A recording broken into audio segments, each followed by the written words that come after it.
Olá, começa agora o Alba Notícias ao vivo, quinta-feira, 17 de maio. Hoje é o Dia Internacional de Luta contra a LGBTfobia e você vai assistir a uma reportagem especial sobre esse tema. E na véspera do Dia Nacional de Combate ao Abuso e à Exploração Sexual de Crianças e Adolescentes, que é amanhã, a Polícia Federal está realizando uma operação de combate à pornografia infantil em todo o país. Nós vamos conversar sobre isso aqui no estúdio. Confira os outros destaques desta edição. Salvador registra 701 acidentes com motos nos 4 primeiros meses do ano.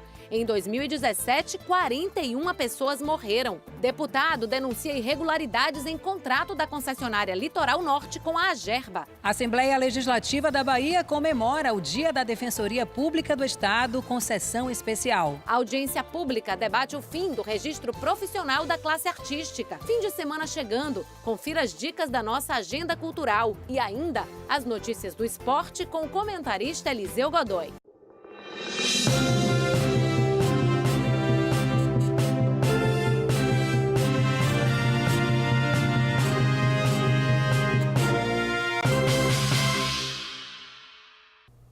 Boa tarde, tudo bem? Agora são 2h01. Hoje, 17 de maio, é celebrado o Dia Mundial de Luta contra a LGBTfobia. A data faz referência ao dia em que a Organização Mundial da Saúde, em 1990, retirou o termo homossexualismo da classificação de doenças ou problemas relacionados à saúde. O preconceito em muitas sociedades impede que essas pessoas possam exercer livremente a sua cidadania ou viver em segurança. Alvos de discriminação, elas são constantemente ameaçadas com insultos ou agressões físicas, que muitas vezes levam à morte. As dificuldades são as mais diversas e a luta precisa ser de todos nós. Veja na reportagem de Michele Gramacho. Ícaro Seita é servidor público, tem 38 anos e aos 19, quando passou no concurso, assumiu para a família que era homossexual. A aceitação que encontrou em casa não se repetiu na rua e ele sofreu discriminação. Sempre tem aqueles comentários, aquelas coisas, mas que a gente vai aprendendo a lidar com isso e a superar, né, essas brincadeiras que muitas vezes têm uma conotação pejorativa, mas eu soube me colocar acima disso. Existem casos em que a família, que é o local onde o indivíduo ele tem como base de amor, de afirmação, de construção de sua personalidade, ela realmente não aceita, às vezes agride e às vezes a agressão é física, com violência, com abusos de todas as sortes, né? Aí chegando a colocar para fora de casa realmente, como nós temos vários casos, e esses jovens não têm a sorte que eu tive de poder passar em um concurso público, de poder entrar em uma boa faculdade pública para se capacitar e ter uma vida digna que todos merecem. Diante dos constrangimentos na rua, Ícaro compreendeu que o acolhimento da família traz segurança para tocar a vida. Consciente da importância desse apoio, ele se envolveu na criação de um espaço para abrigar jovens que são expulsos de casa quando revelam sua orientação sexual. A casa de acolhimento ele funciona como um centro, na verdade. Eu digo que não basta ter o espaço físico. A casa, o projeto é a Casa A, em função do nome da entidade beneficente que executa o projeto, que é o Instituto ADER Bahia. Então é Casa A, Casa ADER, mas eu digo que o A não é só de ADER, é a de amor, é a de afeto, é a de acolhimento, porque é isso que esses jovens precisam. A história de Milena Passos é diferente da de Ícaro. A primeira mulher trans a assumir um cargo numa Secretaria de Estado no país, fala o que sofreu até chegar onde está. Eu sofri muito, eu saí de casa para poder alcançar os meus objetivos, passei por muitas questões na minha vida, sou uma sobrevivente. Hoje eu falo que minha geração toda já morreu, as minhas amigas, porque nós, pessoas travestis, transexuais, morremos muito cedo, né? 25 a 35 anos no máximo, né? Com a dor, fui pro movimento LGBT, especificamente pro movimento trans. Fui acolhida pelo Grupo Gay da Bahia naquela época, GGB, né? Na época Motti era o presidente. Lá foi minha escola, onde eu aprendi a poder lutar pelos meus direitos e poder discutir políticas públicas. Para poder falar de mim, calço os meus pés, percorro os caminhos que eu percorri para se chamar Milena Passos. A Bahia ocupa o segundo lugar em número de mortes de LGBTs entre os estados brasileiros, segundo o relatório do Grupo Gay da Bahia. Na estatística nacional, a cada 25 horas, uma pessoa é morta por causa da orientação sexual ou identidade de gênero. De janeiro até o último dia 15 de maio, 153 assassinatos por LGBTfobia no país. Se estivessem vivas, estas pessoas poderiam lotar este auditório. Depois de muitos anos de luta, o movimento de mulheres conseguiu alcançar algumas vitórias importantes, como a lei do feminicídio. O movimento negro conseguiu criminalizar e tipificar o racismo, e a LGBTfobia ainda não conseguiu alcançar esse direito, não conseguiu materializar uma lei que criminalize o ato LGBTfóbico, o que seria um fator importantíssimo para impedir o avanço desse tipo de prática de violência. Bruno coordena o Centro Municipal de Referência LGBT em Salvador. Ele destacou algumas ações que estão sendo feitas para conscientizar as pessoas sobre os efeitos nocivos da discriminação. Infelizmente, ainda as ações são pequenas.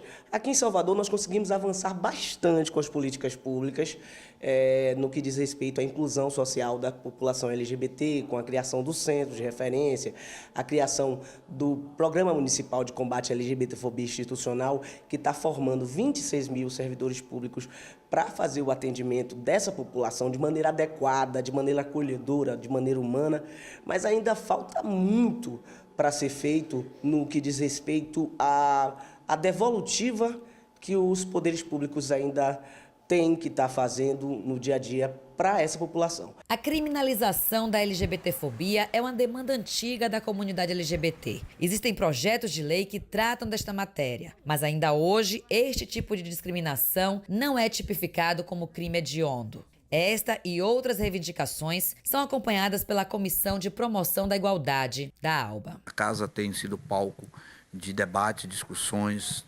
audiências públicas e sessões especiais.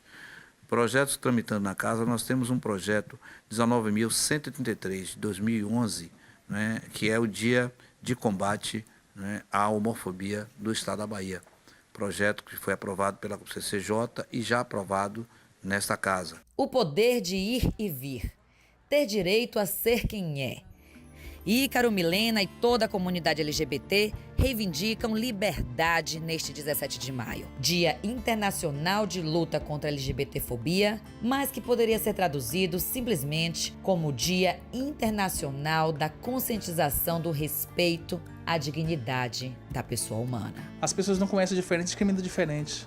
Está na hora de começar a ver a gente como ser humano, parar de utilizar as religiões para poder nos diabolizar. Somos filhos de Deus, Deus não tem cor, não tem raça, não tem religião. Começar a ver a gente como gente. E na véspera do Dia Nacional de Combate ao Abuso e à Exploração Sexual de Crianças e Adolescentes, que é amanhã, 18 de maio, o Ministério Extraordinário da Segurança Pública deflagrou hoje a Operação Luz na Infância 2. Estão sendo cumpridos em 24 estados e no Distrito Federal mais de 500 mandados de busca e apreensão de arquivos com conteúdos relacionados a crimes de exploração sexual contra crianças e adolescentes. Aqui na Bahia são 26 mandados em Salvador e mais 7 cidades. E para falar sobre esse assunto, nós convidamos o coordenador executivo do SEDECA, que é o Centro de Defesa da Criança e do Adolescente aqui da Bahia, Valdemar Oliveira. Boa tarde, Valdemar, seja bem-vindo. Boa tarde para você. Um dia como hoje em que a Polícia Civil, as polícias de todo o Brasil estão unidas no combate à pedofilia, e que amanhã é esse dia de luta contra esses crimes. Como é que o senhor vê essa operação e que ações estão sendo feitas aqui no estado para combater isso? Vejo com muito bons olhos esta ação desse novo ministério, através da Polícia Civil. Uhum. Mas ela, eu diria que é um passo, mas eu diria que o governo, principalmente o governo federal, fica a nos dever muito, porque entendo que falta por parte, principalmente da Polícia Rodoviária Federal, uma ação mais efetiva no combate à exploração sexual nas rodovias. Nós sabemos que elas ocorrem e tem como ponto de referência principal os postos de combustíveis, né, com os caminhoneiros, que são os principais agentes. E eu acho que essas ações, embora se deem, mas se dão de forma muito frágeis, não chegam a atender aquilo que é solicitado. Precisava ter a identificação desses pontos, como foi feito agora, e a Bahia fica em 7º lugar, né? Em 7º lugar, não é um lugar de qualquer sorte, mas já ostentou o 1º lugar, né, em pontos de exploração sexual. Mas uma coisa mais efetiva, né? Não hoje e daqui a 1 ano, daqui a 2 anos, outra ação, porque aí já se recompôs. Sim, todo o cenário. Todo o cenário já se recompôs. E como é que está a Bahia hoje no cenário nacional em relação aos números, né, de abuso de exploração sexual contra crianças e adolescentes? Olha, a Bahia já ostentou, há alguns anos, o 1º lugar, né? 1º, 3º lugar, 2º lugar. E algumas pessoas ficavam assim, abismadas, mas a Bahia, então nós temos casos de violência sexual. Não era. O que ocorre é que nós aqui na Bahia, desde 94, que o SEDECA puxou essa campanha contra a exploração sexual, depois foi engrossada através dos órgãos, inclusive órgãos governamentais, né? O setor todo hoteleiro também está incorporado nisso. E nós fazemos campanhas, todo ano, por vezes fazemos 2 campanhas num só ano, exatamente estimulando, conscientizando as pessoas para denunciar. Denuncie, não deixe seu crime, não seja omissa. Disque 100 e denuncie a violência sexual contra a criança e adolescente.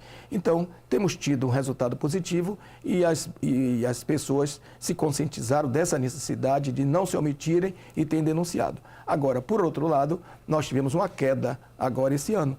E essa queda, eu diria que já era esperada por nós do SEDECA, porque não há uma queda no número de denúncias? No número de denúncias. E você não atribui isso a uma queda no número de casos, por exemplo? Não atribuo o número de casos. Eu atribuo isso à frustração dos denunciantes.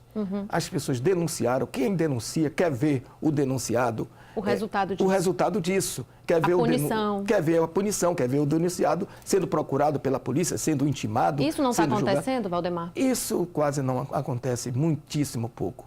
Então, eu posso afiançar aqui que a esmagadora maioria, a grande maioria das denúncias não são apuradas. Isso por quê? E por quê? Porque nós não temos, nos estados, não é só privilégio da Bahia, é bom que se diga, para dizer, não, é Bahia. Não é a Bahia, isso é Brasil.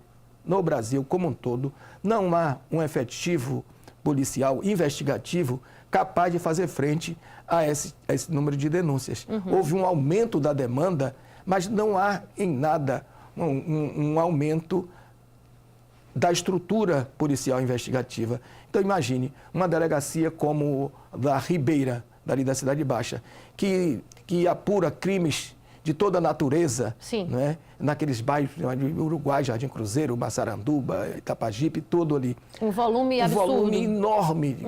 Aí chega uma denúncia de violência sexual. Mas tem ali ao lado dele 2 ou 3 casos de homicídio, 2 ou 3 casos de assalto, 2 ou 3 casos de estupro.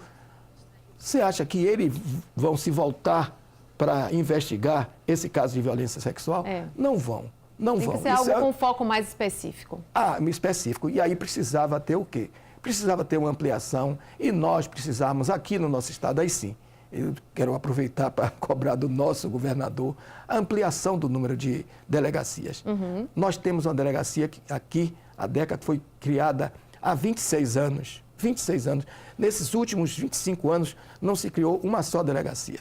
Então, esse é o apelo que eu faço ao governador para ampliar e criar essas delegacias nas chamadas cidades polos. Valdemar, muito obrigada por estar aqui, pelo trabalho desenvolvido pelo SEDECA, que sem dúvida é aí uma válvula de escape para a gente nesse sentido. E Disque 100 é o número para você denunciar. Não fique calado. Obrigada. Obrigado a vocês. No próximo bloco, Transalvador divulga os números de acidentes envolvendo motocicletas na capital baiana. E tem ainda as notícias do esporte para você conferir. Agora são 2h14. Não saia daí. O Alba Notícias volta já.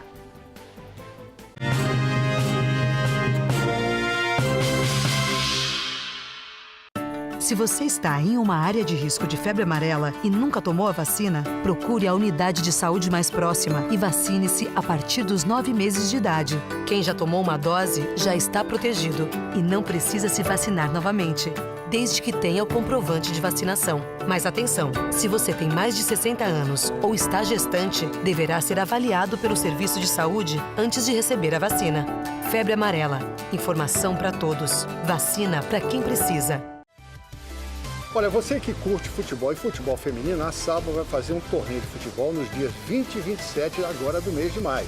E as inscrições já estão abertas, né? Já estão abertas e até o dia 17 de maio, com futebol feminino, viu, gente? E você pode escrever no mínimo 6 atletas e no máximo 12 atletas. Apareça lá no escritório da Salva e faça a inscrição da sua equipe. Pode surgir uma grande jogadora para o futebol brasileiro feminino, né? E quem sabe, hein? Vai até lá e pegue maiores instruções.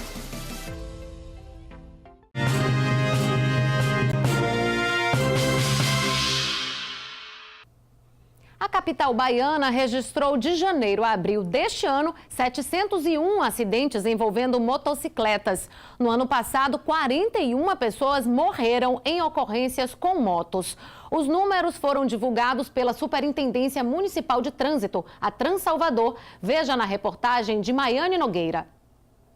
Há 4 anos, Daruíche decidiu comprar uma moto para ir à faculdade e realizar as atividades diárias.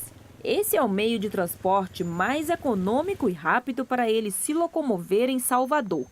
Mas o estudante sofreu um acidente com a moto recentemente e agora sente na pele os riscos que corre nas ruas. Já me acidentei. Estava indo para o estágio, estava caminhando do estágio e eu simplesmente estava na via de alta velocidade. E um carro ele invadiu a pista em que eu estava e sem sinalizar, sem nada. E eu estava em alta velocidade e não consegui frear a tempo. Eu tentei desviar para a esquerda, quase subindo no passeio, só que não consegui. Aí a parte da moto, ela prendeu na calota do carro e me jogou junto com a moto pro chão. Foi uma experiência, digamos que um pouco traumática, porque você fica com medo de, nossa, será que eu devo novamente voltar a dirigir moto? Aqui em Salvador, mais de 130 mil pessoas utilizam as motocicletas como meio principal de transporte. De acordo com a Transalvador, em 2017, mais de 60% dos acidentes de trânsito envolveram motociclistas. Só nos primeiros 4 meses de 2018, 701 acidentes envolvendo motocicletas foram registrados em Salvador. Em 2017, foram 2.603 casos que deixaram 41 pessoas mortas. Apenas neste último final de semana, 3 pessoas morreram enquanto pilotavam esses veículos de 2 rodas. Ainda é um número, em termos de acidentes, que nos preocupa. Esse final de semana, por exemplo, nós tivemos 3 casos de 3 motociclistas, 3 jovens que perderam suas vidas num acidente de trânsito. E isso mostra que ainda há muito trabalho para ser feito. Enquanto houver acidente de trânsito na cidade ou no país, a gente tem que trabalhar para reduzir isso ao máximo. O diretor de trânsito da Transalvador, Marcelo Correia, falou que a irresponsabilidade do condutor é uma das principais causas de acidentes com moto. Ele também falou sobre as ações realizadas pelo órgão para tentar diminuir essas ocorrências. Comumente, a Transalvador faz ações não voltadas especificamente para um público, mas para a segurança do trânsito de um modo geral. Então, são as nossas blitz, por exemplo, as nossas blitz de alcoolemia, né, estão voltadas para atender todos os tipos de veículo, independentemente de ser um motociclista ou não. Felizmente, os números com acidentes envolvendo motociclistas têm diminuído nos últimos 2 anos, então isso representa um aspecto positivo. Porém, os números ainda são elevados, né, o que deve nos deixar ainda atentos a essa situação. Talvez a maior observação que a gente possa fazer em relação ao motociclista é a falta de cuidado que ele tem em relação à sua própria vida. Quinta-feira, e você já sabe, é dia de falar de futebol. Chegou a hora do Momento do Esporte.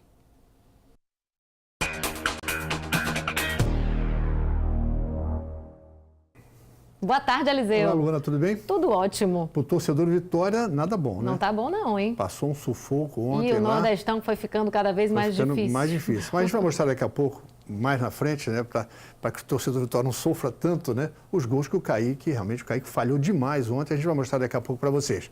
Mas vamos começar falando de Libertadores, né? A equipe do Flamengo ontem se classificou para as oitavas de final, pegou o Emelec no Maracanã e ganhou por 2-0. Vamos lá. Vocês estão vendo aí o gol do Everton Ribeiro, voltou a fazer gol na equipe do Flamengo. Aí vai sair o primeiro gol do Everton Ribeiro.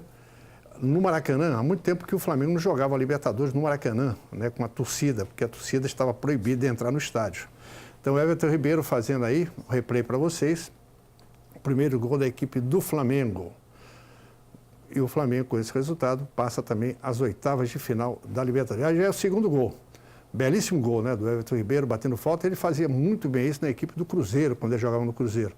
Uma falta muito bem batida e fez aí o segundo gol da equipe do Flamengo, que dá ao Flamengo a possibilidade, né, de entrar já nas oitavas de final da Taça Libertadores de América. Um resultado, o Maracanã lotado. O time do Flamengo, quando joga, é uma festa, né? Ah, com certeza. O torcedor vai. E a Libertadores é uma Copa importantíssima, não só no aspecto financeiro, como no aspecto técnico também, de visibilidade do clube. Porque né? já ultrapassa as fronteiras do país, Com certeza, né? Termina tendo uma importância mundo todo, né? muito É um grande. jogo que vai para o mundo todo. E lá no Allianz Arena, lá do Palmeiras, o Palmeiras já estava classificado, jogou com um time misto e ganhou do Júnior Barranquilla. Vamos aos gols, 3-1 para a equipe do Palmeiras. Vamos lá. Palmeiras aí, o primeiro gol do Borjas, né? O Borjas é o jogador que chegou, estava mal e volta a fazer os gols. Inclusive o Palmeiras jogou ontem com a equipe reserva contra o Júnior Barranquilla. Novamente o mesmo gol do Palmeiras para você. E a gente já vai aí para o segundo gol novamente do centroavante palmeirense. Fazendo o segundo gol, o Palmeiras já estava, inclusive, classificado para as oitavas de final. E acabou, o Palmeiras tem um elenco muito grande e qualificado. E acabou ganhando o jogo de 3. Aí, novamente, o gol para a equipe do Palmeiras, com o estádio do Palmeiras também. Aí o gol único da equipe do Júnior Barranquilla. Esse gol ainda foi no primeiro tempo, que nós estamos vendo aí. E vai sair já o terceiro gol. Inclusive, esse lance estava impedido, né? Você vê que o jogador do Júnior Barranquilla estava adiantado. E é o terceiro gol, que é uma especialidade aí do Borja, sempre chegando bem perto da área, e fez aí, selando a partida e a sorte do Palmeiras, que já estava classificado, mas classificando e pode chegar em primeiro do grupo, que é interessante também para decidir as partidas seguintes em casa. Sempre Maravilha. É muito importante isso. Podem ter 2 brasileiros, então, na final? Pode ter, com certeza absoluta. E na Libertadores, os clubes brasileiros sempre aparecem muito bem. O Corinthians joga na Venezuela hoje também, tentando a sua classificação. Mas vamos falar do desastre, né, que foi o do Vitória na Copa do Já Nordeste. almoçou, Eliseu? Estou sentindo um cheirinho de frango. De frango assado, viu? O Kaique realmente, viu? A torcida do Vitória está preocupadíssima com o Vitória, exatamente numa posição que é importantíssima, que é o goleiro. O goleiro, quando falha, né, o time todo se dá mal. E nesse jogo contra o Sampaio Corrêa, lá em São Luís, ninguém imaginava, porque é uma partida eliminatória, que o Vitória pudesse perder. E pelo placar que perdeu, porque vai ter que fazer o resultado em casa, vai ter que ganhar por 4 gols de diferença. Porque 3 gols a partida vai para o pênalti. E, inclusive, isso vai ser uma dificuldade muito grande para o Vitória, que joga em casa a segunda partida. Mas vamos ao desastre aí, torcedor do Vitória, lá em São Luís do Maranhão, 3-0 para o Sampaio Corrêa. Vamos lá. Olha o frango do Kaique. Entregou a bola. É um goleiro profissional, não pode tomar um gol desse, né? E quebra toda a estrutura defensiva, a autoestima do time, né? Olha, mexe muito com o emocional. Esse jogador que fez o gol é o Bruninho, que jogou aqui no Fluminense de Feira de Santana. Quer dizer, nem fez o gol, né? O gol foi, até você fazia, não fazia, não? Eu fazia. Esse gol aí? Com certeza. Esse gol é tranquilo, né? E aí já tem o segundo gol, você vê aí, novamente outra falha. Ele vai para a bola, não olha o jogador, e o jogador, quer dizer, o Kaique ontem ele foi altamente irresponsável e responsável pela derrota do Vitória, pelo placar elástico que foi.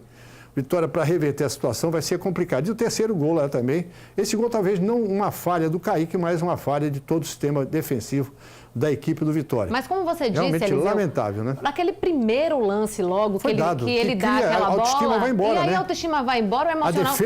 Quem não lembra toda. do 7-1? Que boa parte do resultado ali foi por conta do emocional que vai levando a uma derrocada. Quer dizer, o Vitória sai da Copa do Nordeste, porque o Campeonato Nordeste, Bahia, Vitória e Ceará têm a obrigação pode ganhar um dos 3 porque joga a Série A do Campeonato Brasileiro. Então você perde. O Sampaio Corrêa disputa a Série C do Campeonato da Série C do Brasileiro. Então o Vitória perder, e pelo placar que perdeu, vai ter que reverter a situação, o que será muito difícil. E o Vitória volta a jogar no próximo domingo aí pelo Campeonato Brasileiro contra o Ceará. Esse jogo é 11 horas da manhã, anote aí. Parece que está vendo um boicote da torcida do Vitória para não comparecer no jogo domingo.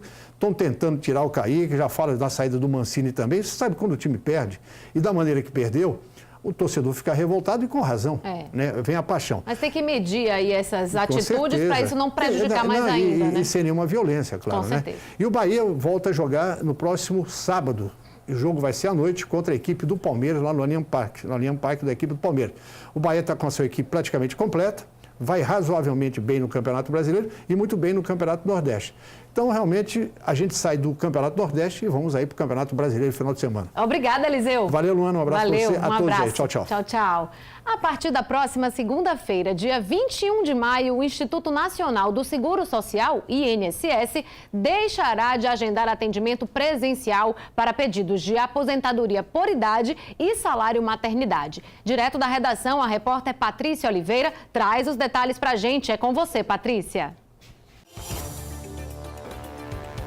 Oi, Luana, é isso mesmo. Pedidos de aposentadoria por idade e salário maternidade, a partir de segunda-feira, só poderão ser solicitados pelo telefone 135 ou pela internet no site do Instituto através do Meu INSS. E vai funcionar da seguinte forma. Logo depois que você fizer a sua solicitação, vai receber o número de um protocolo e só será chamada a uma agência do INSS em casos excepcionais, como na falta de algum documento, por exemplo. De acordo com o órgão, caso haja a necessidade de você ser atendido pessoalmente, a agência será a mais próxima de sua casa. O acesso ao Meu INSS pode ser feito através do computador e também pelo celular. E você pode acompanhar o andamento do seu pedido sem sair de casa, além de consultar extratos e ter acesso a outros serviços do INSS. Voltamos ao estúdio. É com você, Luana. Obrigada, Patrícia. O deputado estadual Soldado Prisco está denunciando em uma ação popular graves irregularidades no contrato da concessionária Litoral Norte com a Agerba, a Agência Estadual de Regulação de Serviços Públicos de Energia, Transporte e Comunicações da Bahia. Na ação, o parlamentar pede a suspensão do pedágio na BA-099. A repórter Juliana Neves traz mais informações para a gente. A empresa que administra uma das principais rodovias entre Bahia e Sergipe está sendo alvo de uma ação judicial sob suspeita de ignorar uma taxa contratual conhecida como taxa do poder de polícia. O prejuízo já soma mais de 1 milhão para o governo da Bahia. Esse pagamento deixou de ser efetuado entre fevereiro de 2014 e fevereiro deste ano. Estou aqui com o deputado Soldado Prisco, que está denunciando essa situação. Então, deputado, para que serve essa taxa? Essa taxa da CLN é para... A CLN tem a obrigação de pagar ao Estado para fiscalizar a rodovia. Essa taxa é uma taxa obrigatória contratual. E o Estado tem a obrigação de cobrar essa taxa? O Estado tem a obrigação de cobrar essa taxa. Hoje, em valores reais, já corrigido, já passa de 1,5 milhão, está próximo de quase 2 milhões de reais. O Estado é obrigado. Inclusive, o Estado está incorrendo com a improbidade administrativa, podendo haver cancelamento também do próprio contrato quando está na cláusula contratual. E quais são as atitudes a serem tomadas pelo não pagamento da taxa? Nós já entramos com ação judicial.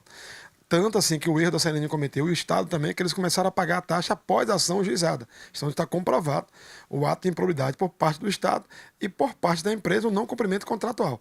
Estamos esperando agora com essa ação judicial que o Poder Judiciário tome providência daquilo qual foi o nosso pedido. E o que o senhor pretende com essa ação? Olha, que o contrato seja suspenso da CLN, já que o cidadão acabou pagando por isso e não tendo esse benefício.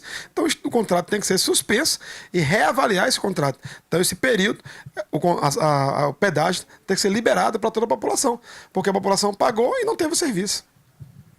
Ok, deputado, muito obrigada. Juliana Neves para o Alba Notícias.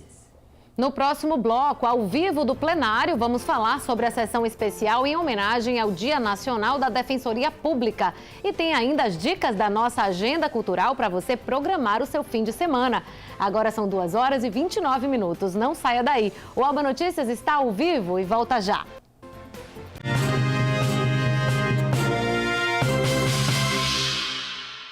Gestantes e pessoas com mais de 60 anos podem se vacinar?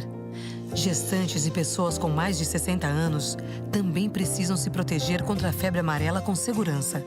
Mas é preciso atenção. Antes de tomarem a vacina, precisam ser avaliados pelo Serviço de Saúde. Febre amarela. Informação para todos.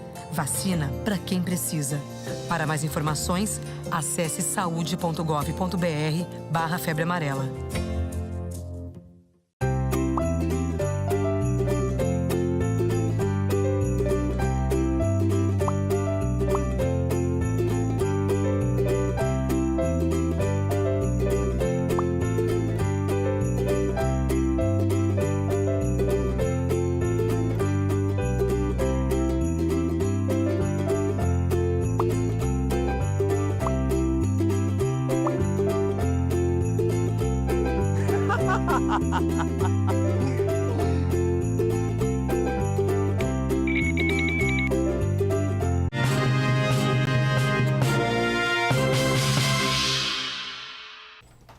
A Frente Parlamentar Ambientalista da Bahia e a Comissão de Direitos Humanos da ALBA promoveu uma audiência pública para debater o fim do registro profissional da classe artística.